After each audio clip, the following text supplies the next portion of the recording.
Jika kamu berpikir para nabi hanya menghabiskan hidupnya untuk beribadah dan berdakwah, kamu salah besar, karena mereka bukan hanya utusan langit, tapi juga pekerja di bumi. Karena faktanya, Nabi Nuh membangun bahtera raksasa dengan tangan dan kerja kerasnya sendiri, bukan dari harta kaum, bukan pula dari sumbangan siapapun. Nabi Muhammad pun memberi mahar kepada Khadijah dengan 20 ekor unta, yang setara dengan plus minus 2,4 miliar rupiah dalam nilai modern, dari hasil jerih payahnya sendiri. Dan ternyata, setiap nabi punya pekerjaan, profesi dan usaha yang luar biasa di balik kisah kenabiannya. Mereka menanam, berdagang, mengembala, menjahit, bahkan membuat kapal. Tangan-tangan pilihan Allah tidak hanya terangkat dalam doa, tapi juga bekerja keras di tanah, di pasar, dan di bengkel kehidupan. Mengapa Allah yang Maha Kuasa tidak mencukupkan mereka begitu saja? Mengapa seorang nabi harus memeras keringat, menanam biji di tanah yang tandus, menunggu hujan turun atau memalu kayu berhari-hari? Jawabannya sederhana, tapi dalam, karena bekerja adalah bagian dari ibadah. Para nabi tidak sekedar mengajarkan bagaimana beriman, tapi juga bagaimana hidup dengan kehormatan. Inilah kisah pekerjaan 25 nabi yang jarang diketahui manusia. Ketika Adam alaihissalam diturunkan ke bumi, ia tidak diberi istana, ia diberi tanah. Tanah yang keras, kering, dan menuntut sentuhan tangan manusia. Disitulah pelajaran pertama tentang dunia dimulai. Adam belajar bahwa bumi ini hidup ketika disentuh oleh kerja. Ia menggemburkan tanah, menanam benih, menyiramnya, dan menunggu dengan sabar hingga muncul tunas pertama. Tidak ada mujizat instan. Semua terjadi lewat proses. Dan dari sanalah lahir peradaban manusia. Bayangkan suasana saat itu. Tanah masih perawan, udara penuh kabut, dan di tengahnya berdiri satu sosok yang belajar bercocok tanam. Dari satu tangan, satu benih, satu ladang, Allah menumbuhkan kehidupan. Namun Adam bukan hanya petani, ia juga guru pertama. Ia mengajarkan anak-anaknya bagaimana menghormati bumi, bagaimana bersyukur atas rezeki yang tumbuh dari kerja, dan bagaimana menjaga keseimbangan alam. Setiap kali ia menggenggam tanah, ia tahu bahwa yang ia sentuh bukan sekedar debu, tetapi amanah dari langit. Adam mengajarkan pada kita, bekerja bukan hukuman karena diturunkan ke bumi, melainkan cara Allah mengizinkan manusia berpartisipasi dalam penciptaan. Setiap kali seseorang menanam, membangun, atau mencipta sesuatu yang bermanfaat, di situ ada jejak dari tangan Adam, tangan pertama yang bekerja di dunia. Umat manusia mulai mengenal kain, bahan, dan bentuk. Di masa itulah muncul Idris alaihissalam, sosok tenang dengan pandangan jauh ke langit. Ialah yang pertama kali mengubah sehelai kain menjadi pakaian yang dijahit dengan rapi. Sebelum Idris, manusia hanya mengenakan kulit binatang seadanya. Tapi Allah memberinya ilham untuk menggabungkan fungsi dan keindahan. Dari jarum dan benang lahirlah satu peradaban baru. Manusia mulai berpakaian dengan cara yang memuliakan diri. Namun, yang lebih menakjubkan daripada sekedar keterampilan menjahit adalah cara berpikir Idris. Allah mengajarinya ilmu bintang, hitungan, dan tulisan. Idris bukan hanya menjahit kain, ia menjahit pengetahuan. Ia menghubungkan langit dan bumi melalui ilmu. Bayangkan suasana di bengkel kecilnya. Tangan sibuk menjahit, mata menatap langit malam menghitung rasi bintang. Dari tangannya, manusia belajar bahwa kerja fisik dan ilmu pengetahuan tidak bertentangan. Bahwa keindahan lahir dari kesungguhan, dan kesungguhan lahir dari ketertiban. Waktu terus berjalan. Umat manusia makin banyak namun juga makin lupa. Mereka sibuk menyembah berhala, membangun kemegahan dari kesombongan. Dan di tengah dunia yang melupakan Tuhannya, Allah mengutus seorang nabi dengan tugas yang tak masuk akal bagi manusia kala itu. Membangun kapal di tengah padang pasir. Ialah Nuh alaihissalam, tukang kayu yang paling sabar dalam sejarah. Hari demi hari, tahun demi tahun, ia menebang pohon, memahat kayu, dan menyusun papan. Sementara itu, orang-orang di sekelilingnya menertawakannya. "Untuk apa kapal di sini, wahai Nuh? Tidak ada laut di sekelilingmu." Namun Nuh tak berhenti. Baginya setiap ketukan palu adalah zikir. Setiap serpihan kayu adalah doa yang menunggu perintah Allah untuk berlayar. Hingga suatu hari, langit yang lama diam akhirnya berbicara. Air turun bukan dari sungai, tapi dari langit dan bumi sekaligus. Banjir besar menenggelamkan kesombongan manusia, dan kapal Nuh menjadi satu-satunya tempat selamat. Bahtera itu bukan sekedar kendaraan. Ia simbol bahwa usaha manusia yang tulus akan diangkat oleh rahmat Allah. Allah bisa saja menyelamatkan Nuh dengan mukjizat tanpa kerja, tapi ia memilih cara lain, menunjukkan bahwa keselamatan berawal dari tangan yang mau berusaha bahkan ketika dunia menertawakannya. Hud hidup di tengah kaum Ad, bangsa yang kuat, kaya, dan angkuh. Mereka membangun menara-menara tinggi, bermegah dengan kekayaan, dan memperjualbelikan segalanya, termasuk kejujuran. Di tengah hiruk-pikuk pasar mereka, Hud berdiri dengan sederhana. Ia berdagang seperti manusia biasa, menimbang barang dengan adil, menolak segala bentuk kecurangan. Ketika orang lain menipu demi keuntungan, Hud justru menyeru agar timbangan disempurnakan. Setiap transaksi baginya adalah ibadah, bukan permainan. Namun seruan itu dianggap lelucon. Kaum Ad menertawakannya, bahkan mengusirnya dari pasar. Hud terus berdagang dengan tenang sampai azab itu datang. Angin besar bertiup 7 malam 8 hari, menggulung seluruh istana, menumbangkan pasar mereka, meninggalkan bumi yang sepi. Hud dan pengikutnya selamat, meninggalkan negeri yang dulunya sombong dengan kekayaan, tapi bangkrut karena kehilangan kejujuran. Saleh datang setelah kehancuran itu. Kaum Samud lebih makmur, membangun rumah di gunung batu, memahat tebing menjadi istana. Saleh bekerja sebagai peternak. Setiap pagi ia menggiring onta dan kambingnya ke padang, memberi makan, memberi minum, menjaga keseimbangan hidup di tengah kesombongan kaumnya. Ketika Allah menurunkan seekor onta betina mukjizat sebagai tanda kebenaran, Saleh melarang siapapun mengganggunya. Namun, kaum Samud merasa terganggu oleh hewan itu yang mereka anggap merebut air. Suatu malam, mereka bersekongkol menyembelih unta itu dengan congkak. Pagi harinya, bumi berguncang.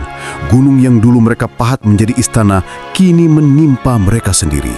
Saleh meninggalkan lembah batu itu bersama segelintir orang yang beriman, meninggalkan negeri yang porak-poranda karena keserakahan. Ibrahim tumbuh di tengah masyarakat penyembah berhala. Ia berdagang dari satu negeri ke negeri lain membawa kain, hasil ternak dan rempah. Di setiap perjalanannya, ia berbicara tentang satu hal, Tuhan yang Esa. Perdagangan bukan sekedar mencari untung, tapi jalan dakwah. Ia bertransaksi dengan jujur, menolak suap, dan tak pernah menipu takaran. Di setiap pertemuan dagang, ia menanam benih tauhid. Selain berdagang, Ibrahim juga menggembala hewan ternak. Ia mengatur waktu antara pasar dan padang gembala. Tangan yang sama yang menggenggam timbangan juga memegang tongkat gembala. Ia mengajarkan keluarganya untuk tidak bergantung pada manusia, hanya pada Allah. Ketika ujian datang dalam bentuk perintah untuk menyembelih putranya, ia tidak ragu. Pisau di tangannya adalah bukti bahwa seorang hamba sejati siap menyerahkan segalanya. Ismail, anaknya, tidak menolak. Ia tumbuh dalam kerasnya padang pasir bersama ibunya Hajar. Ia berburu, menggembala, dan menjaga sumber air Zam-Zam yang pertama. Ketika ayahnya datang membawa perintah untuk membangun Ka'bah, Ismail ikut mengangkat batu, menata fondasi, dan bekerja di bawah panas matahari. Tidak ada pekerja yang lebih mulia dari dua manusia itu, seorang ayah dan anak yang membangun rumah Allah dengan tangan mereka sendiri. Lut, keponakan Ibrahim, hidup di tanah subur yang dikelilingi sungai dan ladang. Ia bertani, menanam gandum dan kebun kurma. Namun di balik kemakmuran itu, kaumnya hidup dalam kehinaan moral. Mereka melakukan perbuatan keji yang belum pernah dilakukan manusia sebelumnya. Lut berdakwah di ladang dan di jalan, menasihati mereka di antara tumpukan hasil panen. Namun semakin ia berbicara, semakin keras penolakan mereka. Ketika azab datang, bumi berguncang, tanah terbalik, sungai mendidih, dan negeri itu lenyap. Lut meninggalkan semuanya dengan air mata, hanya membawa keimanan. Dari garis Ibrahim, lahir Ishak yang mewarisi kehidupan ayahnya sebagai peternak. Ia mengembala hewan dengan tenang, hidup sederhana di tengah tanah Kan'an. Anaknya Yakub tumbuh dalam keteladanan yang sama. Ia mengembala domba sejak muda, sabar, lembut, dan teliti. Ketika menghadapi ujian kehilangan putranya Yusuf, ia tidak berhenti berdoa. Pekerjaannya tetap dijalankan, domba tetap digiring setiap hari. Hidupnya tenang, penuh doa dan kesabaran. Tidak ada istana, tidak ada kemewahan, hanya padang luas, domba, dan hati yang selalu bersyukur. Yusuf dibuang ke sumur di tengah padang pasir, dijual sebagai budak, lalu dibeli oleh keluarga istana Mesir. Ia bekerja dengan tenang, melayani tuannya dengan setia, dan menjaga kehormatan dirinya. Ketika fitnah menimpanya, ia dipenjara tanpa kesalahan. Namun di dalam penjara itu, Yusuf tetap bekerja, menafsirkan mimpi, menenangkan hati para tahanan, dan mengajarkan makna ketakwaan. Kemampuannya membaca mimpi menjadi jalan yang mengangkatnya dari penjara menuju istana. Raja Mesir mempercayakannya mengatur urusan pangan negeri. Selama 7 tahun masa subur, Yusuf menyimpan hasil panen, menyiapkan cadangan, menata lumbung-lumbung besar di bawah pengawasan langsungnya. Ketika 7 tahun masa paceklik datang, seluruh negeri bergantung pada kebijaksanaannya. Ia mengatur pembagian hasil bumi dengan adil, memastikan rakyat tidak kelaparan. Tangan yang dulu terbelenggu rantai, kini memegang kunci gudang kerajaan. Ia tidak mengumpulkan kekayaan untuk dirinya, tetapi membagi dengan bijak, hingga Mesir selamat dari bencana. Syuaib berdagang di negeri Madian, di tengah masyarakat yang menjadikan penipuan sebagai kebiasaan. Ia menjual barangnya dengan harga wajar, menimbang dengan benar, dan menolak segala bentuk kecurangan. Pedagang lain menuduhnya bodoh karena tidak mau menipu. Namun Syuaib tahu bahwa keberkahan tidak tumbuh dari timbangan yang curang. Ia menyeru kaumnya untuk berhenti menipu dan berbuat adil dalam perdagangan. Ketika mereka menolak dan mengejek, Syuaib tidak berhenti berdagang, tapi terus menegakkan kejujuran di pasar mereka. Hingga Allah menurunkan gempa yang menghancurkan negeri itu, dan hanya Syuaib serta pengikutnya yang selamat. Setelahnya ia menjadi pemimpin bagi kaum yang tersisa, pemimpin yang memahami nilai keadilan dari pengalaman berdagangnya sendiri. Ayub hidup di tanah yang subur dengan ladang-ladang luas, ternak yang banyak, dan keluarga yang penuh kasih. Ia bekerja sebagai petani, mengolah tanah dengan tangannya, memanen hasil bumi, dan membagi rizki kepada fakir miskin.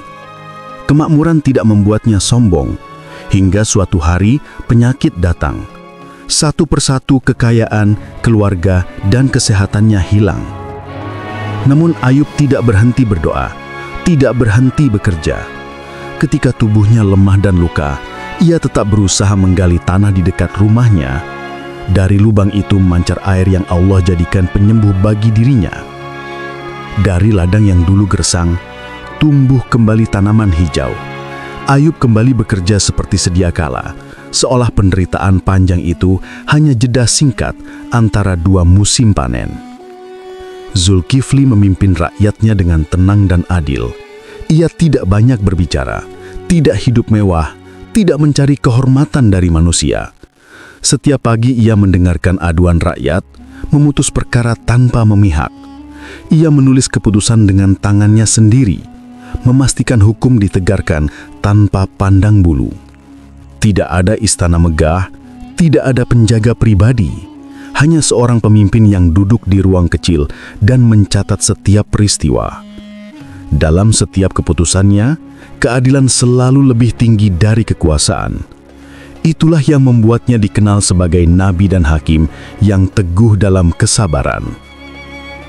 Musa tumbuh di istana Fir'aun, namun jiwanya tidak tenang di tengah kemewahan.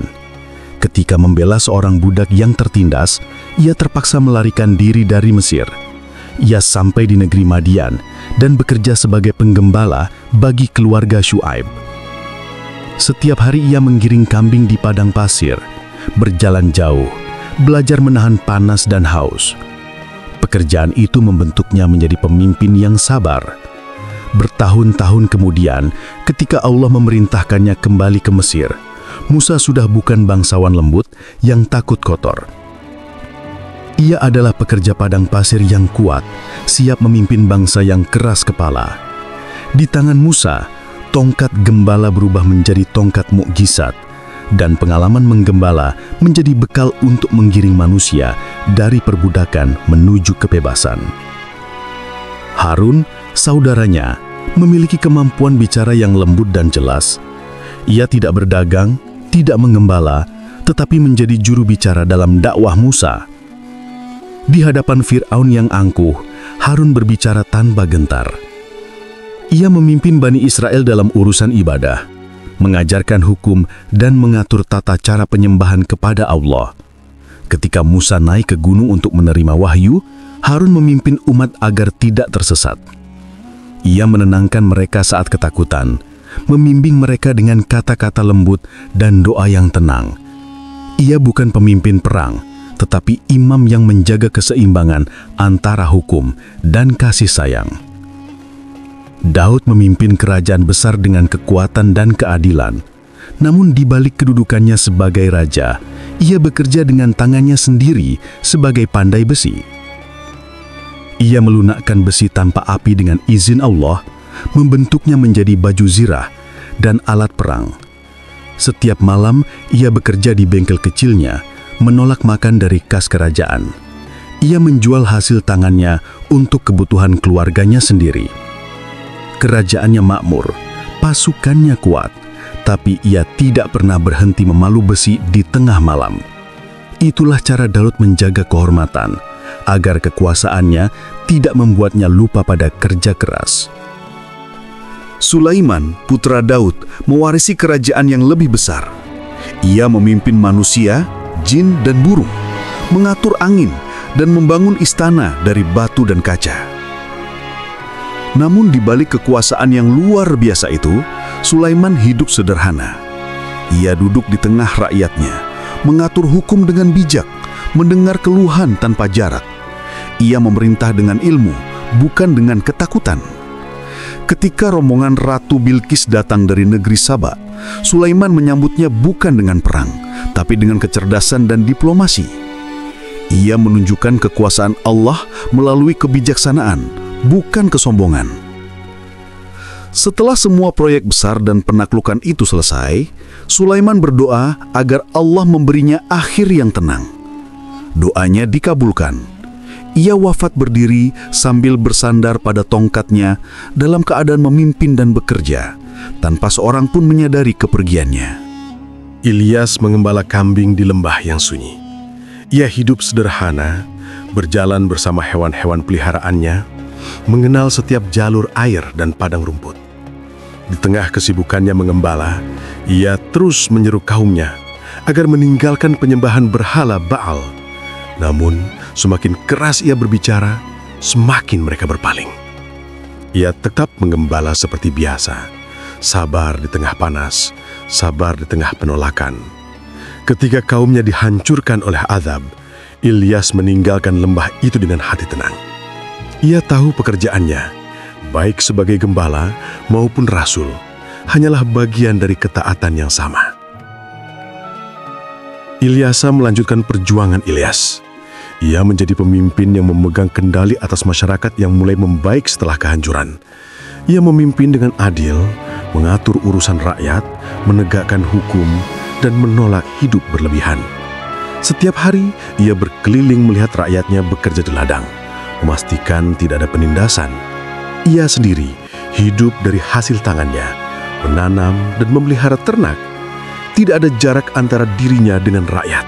Tidak ada kemewahan di antara tugas kenabian. Ia mengatur negeri itu dengan ketenangan hingga wafat dalam keadaan taat, meninggalkan masyarakat yang damai dan makmur. Yunus berdakwah di kota besar Ninawa di tepi sungai Efrat. Ia menyeru rakyatnya agar menyembah Allah, namun mereka menolak. Merasa ditolak, ia meninggalkan kotanya tanpa menunggu perintah Allah. Di tengah laut, kapal yang ia tumpangi diterpa badai. Laut menelan kapal, ikan besar menelan dirinya. Di perut ikan yang gelap, Yunus kembali bekerja. Bukan dengan tangan, tetapi dengan doa.